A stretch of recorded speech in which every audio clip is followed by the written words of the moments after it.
बेनीवाल जिंदाबाद जिंदाबाद। जोरदार तालियों के साथ श्रीमान संजीव जी बेनीवाल।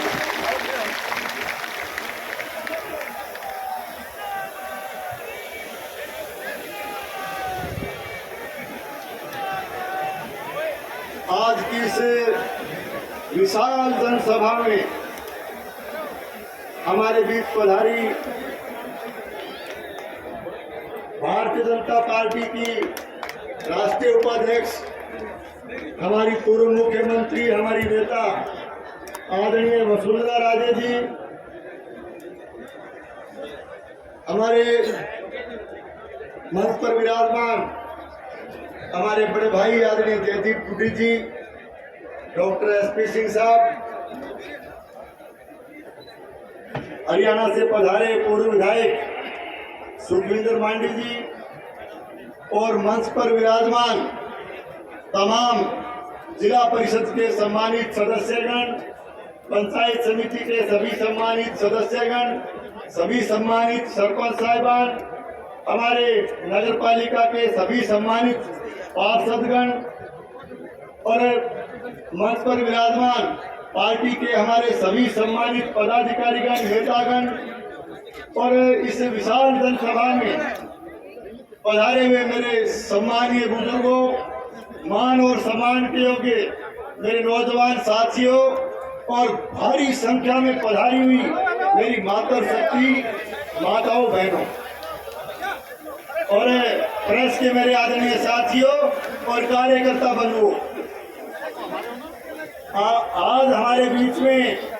हमारी नेता, हमारी पूर्व मुख्यमंत्री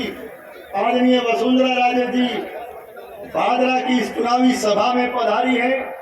तो मैं सबसे पहले भादरा विधानसभा क्षेत्र की तरफ से और भादरा विधानसभा क्षेत्र की समस्त कार्यकर्ताओं की तरफ से, आप सबकी तरफ से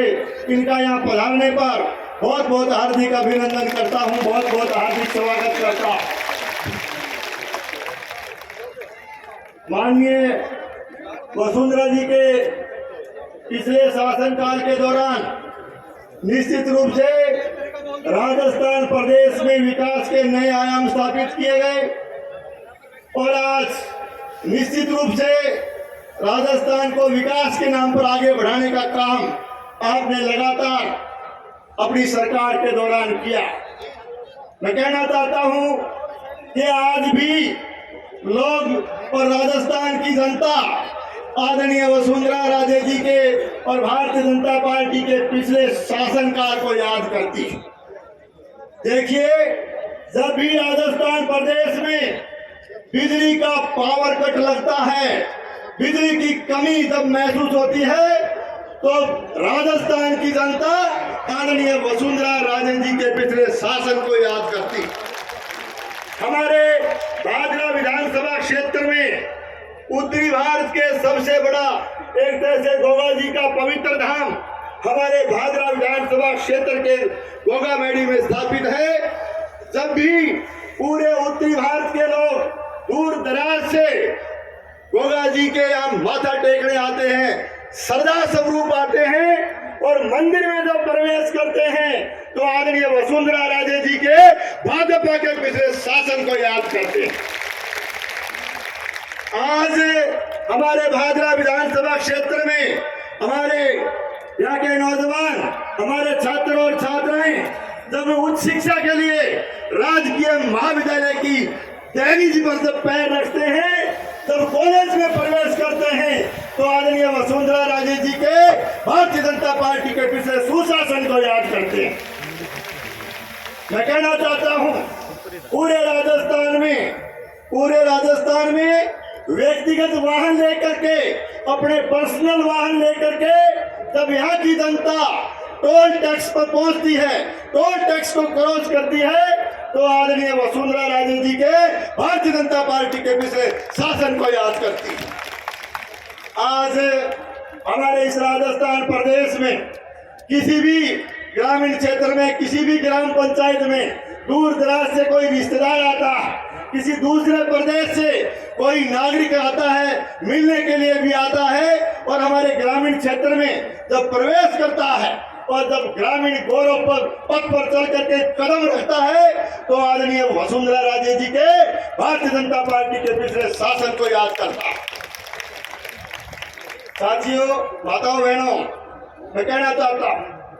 हमारे पूरे राजस्थान प्रदेश में दूर दराज के इलाके में ढाणियों में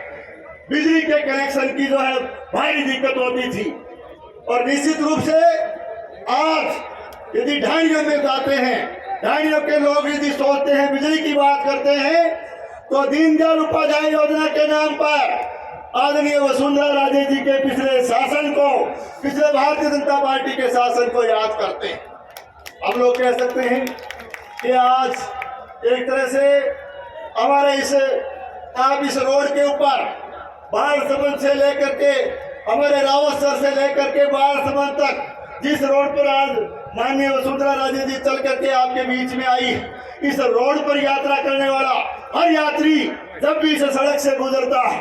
तो आदरणीय वसुंधरा राजे जी के भारतीय जनता पार्टी के पिछले राज को याद करता है। मैं कहना चाहता हूं कि आज राजस्थान प्रदेश में कांग्रेस पार्टी ने जिस तरह से कर्जा माफी के नाम पर, जिस तरह से नौजवानों के साथ एक तरह से बेरोजगारी भत्ते के नाम पर जिस तरह से यहाँ सत्ता हथियाने का काम किया, लेकिन निश्चित रूप से आज भी राजस्थान प्रदेश का किसान कर्जा माफी का इंतजार करके रह गया। आज राजस्थान प्रदेश में अनेक किसानों की जमीनें कुड़ हुई, नीलाम हुई और राजस्थान प्रदेश के कई इलाकों में यहाँ के किसानों को, कर्जे से दबे हुए किसानों को आत्महत्या तक करने पर मजबूर होना पड़ा। लेकिन फिर भी राजस्थान प्रदेश का किसान कर्जा माफी की बात करता तो निश्चित रूप से भारतीय जनता पार्टी के पिछले कार्यकाल को याद करता है। 50,000 का कर्जा आदरणीय वसुंधरा राजे जी ने किसान का ग्राम सेवा सहकारी समितियों का माफ करके किसान के हित में बड़ा कदम उठाया। मैं कहना चाहता हूं कि आज वर्तमान सरकार की हालत राजस्थान में खराब है। 5 साल का शासन आपने जो है कांग्रेस का देखा। निश्चित रूप से कर्जा माफी के नाम पर इन्होंने सत्ता हथियाने का काम किया, नौजवानों के बेरोजगारी भत्ते पर इन्होंने सत्ता हथियाने का काम किया। लेकिन आज भी मैं कहना चाहता हूं कि कर्जा माफी के साथ साथ आज हमारे यहाँ का बेरोजगार नौजवान साथी पेपर लीक प्रकरण को लेकर के लगातार यहाँ प्रतियोगी परीक्षाओं के पेपर लीक होते गए, लगातार परीक्षाएं रद्द होती गई और यहाँ का नौजवान, बेरोजगार नौजवान जब चिल्ला करके यहाँ पेपर लीक प्रकरण की जब न्याय की मांग कर रहा था, प्रतिपक्ष ने विधानसभा में पेपर लीक प्रकरण की जांच की मांग, सीबीआई से जांच करवाने की मांग की, लेकिन विपक्ष के लोगों ने, और मैं कहना चाहूंगा कि यदि सीबीआई जांच का किसी ने विरोध किया तो सबसे पहले विधानसभा में खड़ा होकर के भाजपा के चुने हुए इस लाल झंडे वाले जनप्रतिनिधि ने इस बात का विरोध किया कि सीबीआई जांच की आवश्यकता नहीं है। मैं पूछना चाहता हूं कि आप आवाज के नाम पर चुन करके गए थे कि हमें राजनीय आवाज चाहिए। जब राजस्थान प्रदेश का नौजवान चिल्ला करके न्याय मांग रहा था तब तुम्हारी आवाज खामोश कैसे हो गई, ये बड़ा सवाल आज राजस्थान प्रदेश का नौजवान पूछता। लगातार राजस्थान प्रदेश में कानून और व्यवस्था की स्थिति लगातार बिगड़ती गई, अपराध बढ़ता गया और अपराध, अनुसूचित जाति के लोगों पर अन्याय, जुर्म बढ़ा, अपराध बढ़ा, अत्याचार बढ़ा। महिलाओं के नाम पर भी आप देखोगे तो किस तरह का अन्याय इस शासनकाल के दौरान जो है महिलाओं के साथ भी हुआ है, नौजवानों के साथ हुआ है। और मैं कहना चाहता हूँ आज राजस्थान प्रदेश की यह सरकार हर मोर्चे पर विफल रही है और ये सरकार जो है बिल्कुल असफल सरकार साबित हुई है। इस तरह से मैं कह सकता हूँ कि आज पूरे राजस्थान प्रदेश में निश्चित रूप से इस निकम्मी और नकारा सरकार को यहाँ से विदा करने का समय आ गया है। तो मैं कहना चाहता हूँ सब मिलकर के आप भारतीय जनता पार्टी का साथ दें ताकि राजस्थान प्रदेश में एक बार फिर से सुशासन और अच्छा शासन स्थापित किया जा सके। भाजपा के बारे में मैं ज्यादा लंबा नहीं कहते हुए इतना ही कहना चाहूंगा कि एक तरह से 1952 से लेकर के आज तक भाजपा का इतिहास आपने देखा। भादरा में राजनीति चाहे किसी भी दिशा में गई होगी, चुनाव किसी ने जीता होगा, सरकार किसी की भी आई होगी, लेकिन सबने प्रयास ये किया कि भादरा का भाईचारा बना रहना चाहिए, भादरा का भाईचारा बना रहना चाहिए। लेकिन पहली बार आपने देखा कि यहाँ लाल झंडे वाले यहाँ के चुने हुए जनप्रतिनिधि ने सत्ता के नशे में आकर के आदरणीय अशोक गहलोत साहब का आशीर्वाद प्राप्त करके, कांग्रेस का आशीर्वाद प्राप्त करके लगातार यहाँ पहली बार आपने देखा होगा कि यहाँ रंजिश की राजनीति की गई है, जिनसे विचार मेल नहीं खाते उनसे दुश्मनी निकालने का काम किया गया है और लगातार सत्ता का दबाव बना करके भादरा विधानसभा क्षेत्र में लोगों को तंग और परेशान करने का काम किया गया। तो मैं आपसे निवेदन करना चाहता हूँ कि 25 तारीख को, आने वाली 25 तारीख को राजस्थान की विधानसभा के चुनाव होने हैं। भारतीय जनता पार्टी ने आप लोगों के बीच में मुझे उम्मीदवार बना करके भेजा है, तो ज्यादा से ज्यादा मैं आपसे प्रार्थना करना चाहता हूं और आपका आशीर्वाद, आपका सहयोग और आपका समर्थन मांगने के लिए आपके बीच में हाजिर हुआ हूं। आप अपना समर्थन और सहयोग देकर के राजस्थान की विधानसभा में चुनकर भेजने का काम करें। मैं आपके सहयोग से, आपके आशीर्वाद से भादरा विधानसभा क्षेत्र में मैंने 5 चुनाव लड़े हैं और लगातार ये 6ठा चुनाव मैं आपके आशीर्वाद और सहयोग से लड़ने जा रहा हूं। मैं भादरा जैसे एक तरह से ऐतिहासिक क्षेत्र में